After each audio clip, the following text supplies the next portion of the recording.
Konnichiwa, Senpai Tachi. Welcome back to my channel. So our topic for today is all about nani tokoro. So in this N4 level grammar pattern, we are going to learn how to use this pattern on present tense, present progressive tense, and past tense. So in order for me to elaborate this topic, I will proceed to my virtual board. Konnichiwa, Senpai. So our topic for today is about verb nani tokoro. So this is for the N4 level time relationship series. So at the end of this discussion, we will be having a short quiz so about sa topic na to. So let's start. Our first pattern is verb nani ru tokoro. Meaning, before an action occurs, the speaker was about to do an action or something is about to happen. This is on the present tense. We have the two words, imakara, korekara, and chodo imakara. So, how to use it? So, we have to use the verb dictionary form or the jisho form plus tokoro. We have the ribun example.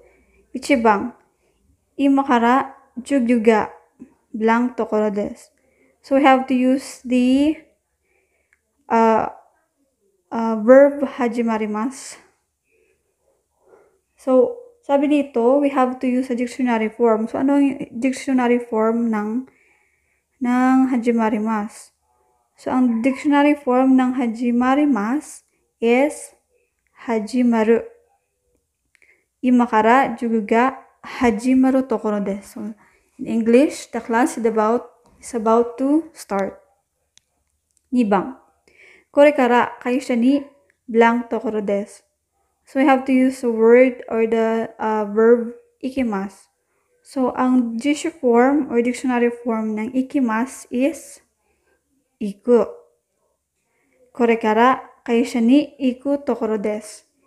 In English, I'm about to go to my company. So next pattern is verb nani teeru tokoro. Meaning, it is something that is currently happening or doing. An action is presently ongoing. So this is a present progressive tense. So our clue words are ima and chodo. So how to use it? We have to use the te form of the verb plus eru tokoro. So Reibun, sabi ni Jinky, kenkyu no ryo wa mo dekimashita ka? Are you done with the research materials? Sagot naman ni Mares, mada desu, ima blank tokoro desu. So we have to use these open and close parenthesis verb junbi shimasu. Te plus eru. So magiging junbi shite eru tokoro desu. Sabi mada desu. Ima junbi shite eru tokoro desu. In English, not yet. I'm preparing it right now. So the last pattern is verb ta tokoro. Meaning, the speaker or subject or the doer have just done an action. So this is already at the past. May siyang past tense. Kagamit tayo ng past tense ng Japanese. So ang clue word dito is tataima. How to use it? So we have to use the ta form or the past form of the verb plus tokoro. Ureibun. Example, Jinky. Sabi niya, ripoto mo kakimashita ka? Sabi niya, are you done with the report? Sagot naman ni Maris, sabi niya, hai, tataima ripoto blank tokoro desu.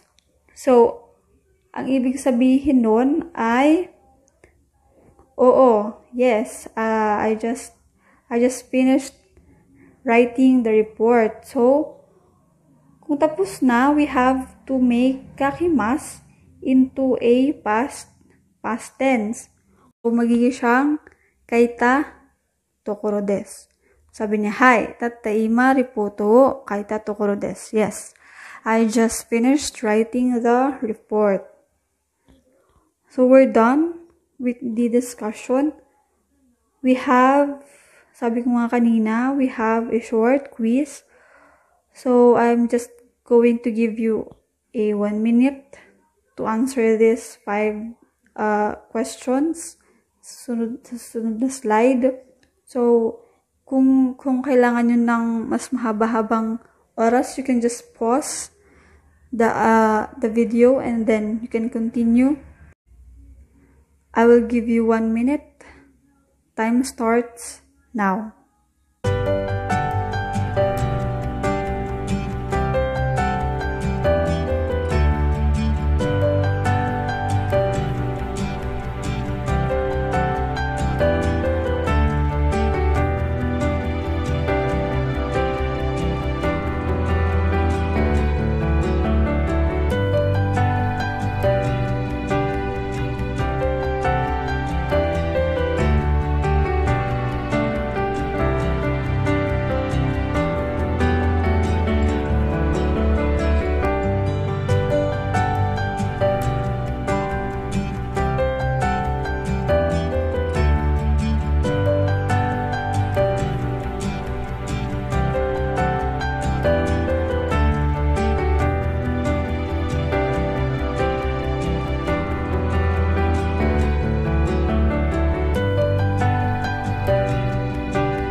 Okay, time's up. So we have to answer now 1 to 5 questions. So ichibang, watashi wa imakara kairimasu blank tokoro desu. So ang verb natin is kairimasu. And we have a clue word na imakara. So ang ibig imakara shows na gagawin niya pa lang yung action. So, hindi niya ginagawa yung action ngayon, kundi gagawin niya pa lang. So, ang gagamitin natin nun is dictionary form or jisho form. Kaya, ang kairimasu ay magiging kairu tokoro desu. Watashi wa imakara kairu tokoro desu.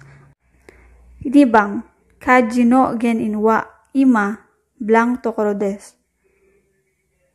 So, eto meron naman tayong clue word na ima. So, pag ima, or now, ibig sabihin ay nangyayari ngayon, or ginagawa ngayon, present, ongoing siya. We have to use the te iru tokoro. So, ang shirabimasu ay magiging shirabi te iru tokoro desu. So, kaji no genin wa ima. Shirabi te iru tokoro desu. Sangbang. J. Kohi demo noimasen ka? M. Ii desu ne. Tattaima kaigi ga blank tokoro desu. So, ang verb natin is warimasu. Sabi niya is tattaima kaigi ga blank tokoro desu. So, tattaima, isipin natin tattaima. Just now. Ibig sabihin just now is katatapos lang. Ibig sabihin nun is nasa past tense na siya. So, ang gagawin natin sa warimasu is past tense. Past tense is ta form. So, uwatta tokoro desu. Tattaima kaigi ga uwatta tokoro desu. Yongbang. Watashi wa kore kara ripoto wo blank tokoro desu. Sabi naman yung kore kara. So, kore kara at saka ang imakara ay the same. So, ang ibig sabihin nito is, gagawin niya pa lang yung action na magsusulat siya ng report. So, ang gagamitin natin is dictionary form. Magiging ang kakimasu is magiging kaku tokoro desu. Gobang, saigo. Ima, sonokoto ni tsuite, blank tokoro desu kara sukoshi jikan wo moremasen ka? So, ang kanggaimasu ang verb natin. We have the clue word ima. So, ima is on present. So, ibig sabihin, nag-iisip siya ngayon. So, ang gagamitin natin is yung present progressive tense, which is the te form plus iru tokoro.